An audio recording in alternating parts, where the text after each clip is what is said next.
Annalisa, whose presentation is called Embodied Menstrual Rituals as Healing Praxis, Affirming Female Power in the Myth of Mary Magdalene.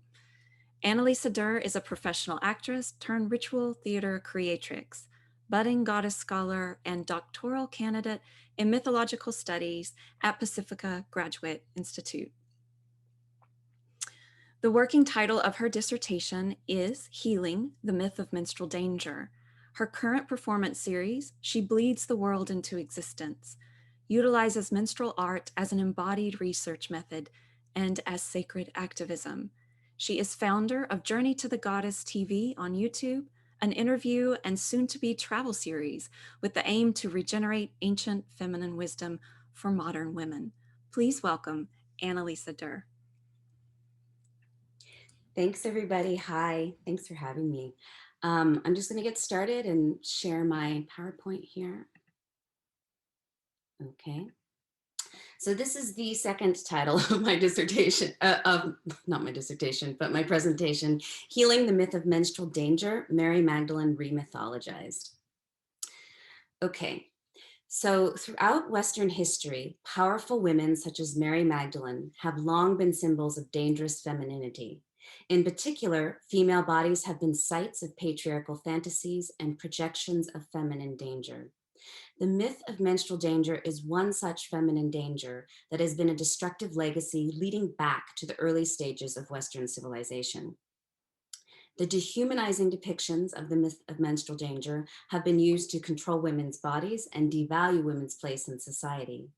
Even more troubling, I believe, is that this myth contributes to women's internalized menstrual shame through a process termed internalized sexism. Locating myself within the traditions of feminist spirituality, archaeomythology, women's history, and performative embodiment techniques, my presentation illuminates a short history of the myth of menstrual danger and how internalized menstrual shame hurts women through a process of internalized sexism.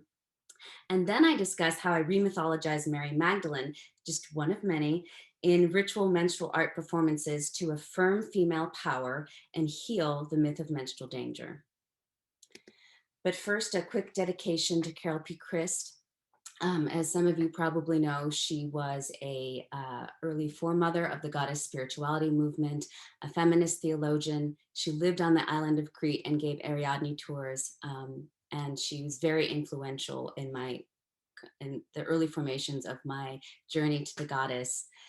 And she passed away a few weeks ago, so I want to dedicate this presentation to her. So from menstrual reverence. So in her book, Images of Bleeding, Menstruation as Ideology, Louise Lander has persuasively argued that menstruation is both a biological and a social event. So I want to lay that foundation here because this is really the foundation of my inquiry. I believe that an analysis of the myth of menstrual danger is most thoroughly understood when contextualized within the lineage of Western philosophical and religious belief systems stretching back into prehistory. The evidence we do have suggests that in Neolithic Old Europe, menstrual blood was considered a dual symbol of death and regeneration and was revered as part of a great goddess tradition. Archaeomythologist Maria Gimbutas, who many of you probably know, theorized that Neolithic Old Europeans worshipped a great goddess of the Great Round that was present in animal, plant, and human cycles and was most prominently exemplified in representations of female generative organs. More broadly, Gimbutas believed that death and regeneration were perceived as interrelated phases in a holistic life process of cyclical renewal. Thus, death was not the end, nor was it the absence of life. Instead, death was inherently life-affirming. Gimbutas interpreted the female body as specifically embodying the phases of the regenerative cycle, not simply symbols of sexuality, fertility, or birth.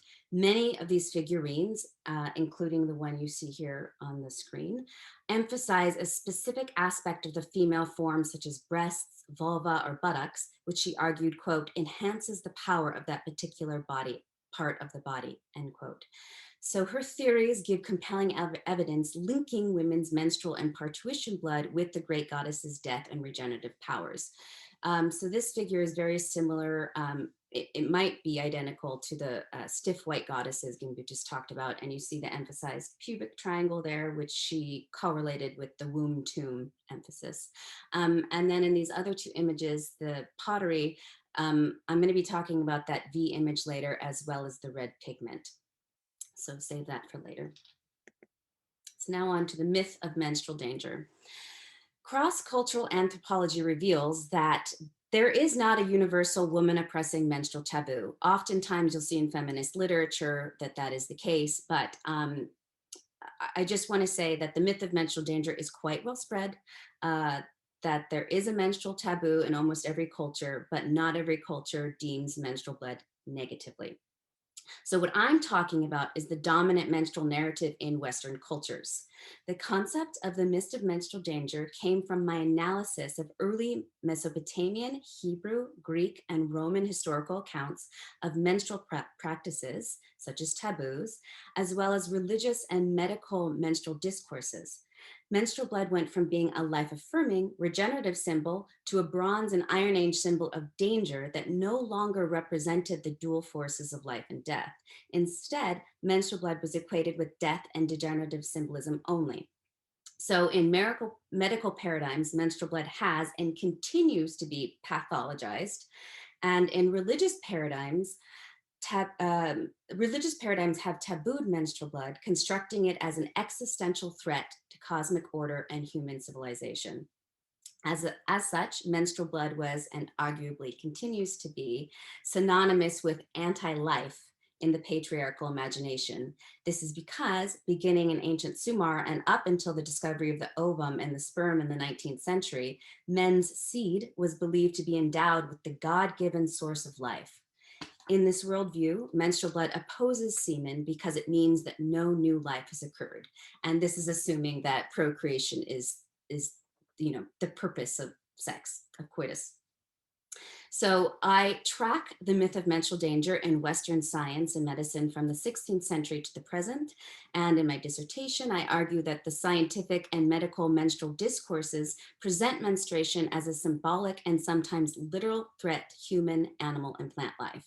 So as an example, as you'll see here in this image, in the early mid to 20th century, menotoxin theories made famous by Bella Schick argued that menstruous women emit menstrual toxins that can cause death to plants and other non-human animals. So this is one of those experiments by a guy named David Macht. By the way, all of these experiments have been proven false, okay? So I have argued that today, the myth of menstrual danger is reinforced through symbolic concepts of dirt. Anthropologist Mary Douglas argues that taboo systems are alive in the modern Western concept of dirt, which is a symbolic category equivalent to pre-modern Western and current indigenous concepts of pollution. Substances and statuses that Western cultures have traditionally considered polluting, such as sexual fluids, death, illness, birth, menstrual blood, and other bodily excretions, today are often characterized as dirt or dirty due to scientific developments in bacteriology and the discovery of pathogenic contagions. Douglas argues that, like pollutants, dirt is considered matter out of place and threatens the stability of established classification systems of order and disorder. So we can see that in modern scientific paradigms, there's a connection to these old religious paradigms of chaos and order, where menstrual blood would be in that category of chaos. In my view, menstrual dirt is managed through a modern taboo system that Karen Hupert has called the culture of concealment. In concealment culture, menstrual blood dirt must be fixed, cleansed, and contained by hygienic products and behaviors so that it does not contaminate the non-menstruous world. Concealment culture reinforces the myth of menstrual danger through various menstrual discursive practices that menstruants enact on themselves and others. Although some resist concealment culture, the result is that many women and other menstruators are enculturated to feel shame, fear, distrust, and disgust for our menstruous bodies. And even while many of these menstrual discourses are presented as liberating, Jill Wood, Joan Chrysler, and others who themselves are working from a feminist Foucauldian model argue that these so-called liberating menstrual practices in actuality actually reinforce menstrual stigma and sexism, to which I argue includes the myth of menstrual danger. So now moving on to confronting internalized sexism. So this section marks my personal journey to recognize and confront my own internalized sexism and misogyny and menstrual shame, and most painfully, the internalized belief that I realized I had that female embodiment, being female, is inferior to being male. My journey began with a dream I had shortly after the 2016 presidential election.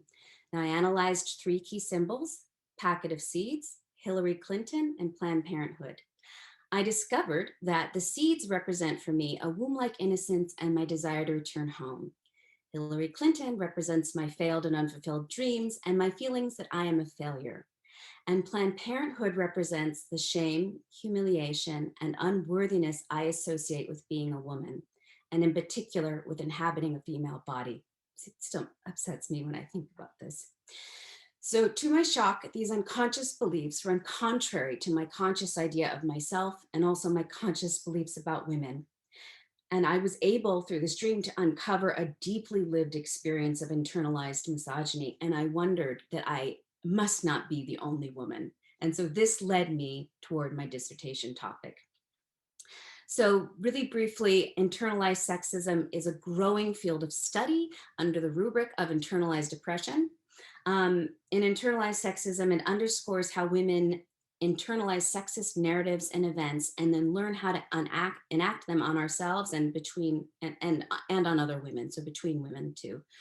It's usually unconscious, and it's a horizontal form of oppression that reinforces the sexist status quo. In a number of studies, internalized sexism and misogyny has been shown to have very negative effects on mental health across diverse groups of women, including psychological and physical. And as I've argued again in my dissertation, internalized sexism contributes to women's internalized menstrual shame. Moving on to the performance pieces. So in this next section, I'm going to talk about remything Mary Magdalene within the context of Great Goddess spirituality. The making of Mary Magdalene into a prostitute is pretty well documented, so I'm going to be brief.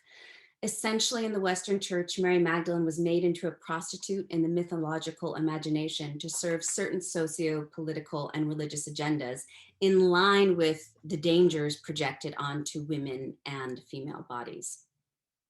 So I did a collaboration with Lisa Levart. Here you'll see, so Lisa Levart photographs women as goddesses. Her business is called Goddess on Earth. This was a collaboration that we did with me as Mary Magdalene. And this is the end result, which she's made all of these images into a goddess oracle deck, but that wasn't the original intention when we shot the image. So when I was getting ready for this, the night before, I was looking through these images. And they're all nude, they're standing erect or maybe a little bit of movement, and they're looking directly at the viewer.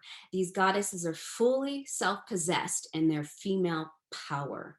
There is no sense of shame or fear or danger in these goddesses, and there's no hypersexualization like there is with many images of Mary Magdalene.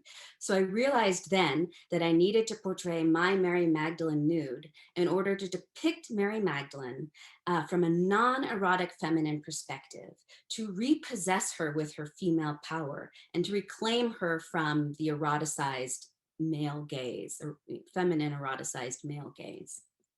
Okay, and then you'll see an Ishtar right there as well. So in this remythologizing, I included many symbols from her many different mythologies. And I also added my menstrual blood to this image, which you can't see in the final version, but it's evoked through the red cape.